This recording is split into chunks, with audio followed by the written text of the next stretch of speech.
What happens after death? A journey through dimensional realms.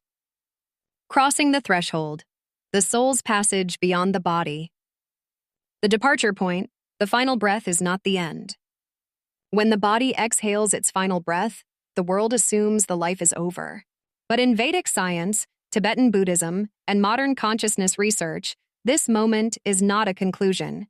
It is the opening of the soul's great journey. At the moment of death, the prana, life force, withdraws from the physical shell.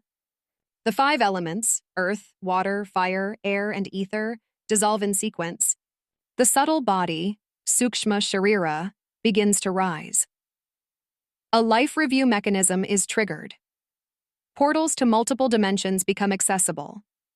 In neuroscience, this corresponds with a final burst of gamma-wave coherence, release of DMT and other neurochemicals, biophoton emissions from the brain and heart, possible survival of information fields beyond cellular death.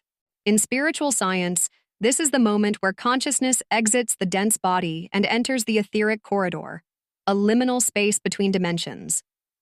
If the being is conscious, meditative, and spiritually prepared, this transition is peaceful, luminous, and direct. If the being is entangled in fear or regret, this phase becomes confused, fragmented, and prolonged. What happens next depends on one key variable: the frequency of the soul at the time of exit. The astral field, the intermediate plane of transition. Immediately after the etheric exit, the soul enters the astral plane, a realm composed of subtle matter and energy, where thoughts shape form instantly. This plane is referenced in the Garuda Purana, Hindu after-death manual, the Bardo Thodol, Tibetan Book of the Dead, near-death experience testimonies, DMT-based interdimensional visions, hypnotherapy-based soul regression, Michael Newton, Dolores Cannon. In the astral field, the soul often observes its body. Loved ones or spiritual guides may appear. Communication is telepathic. Time is nonlinear. Emotion becomes geography.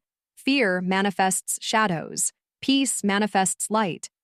There are higher astral zones of clarity and lower zones of confusion. The soul is magnetically pulled to whichever band matches its dominant vibration. If the soul is aware, it recognizes. This is not heaven or hell. This is a dimension of transition. I can rise or descend based on what I release or carry forward. Bardo planes and Vedic lokas, the soul's sorting system. In Tibetan Buddhism, the soul passes through Bardo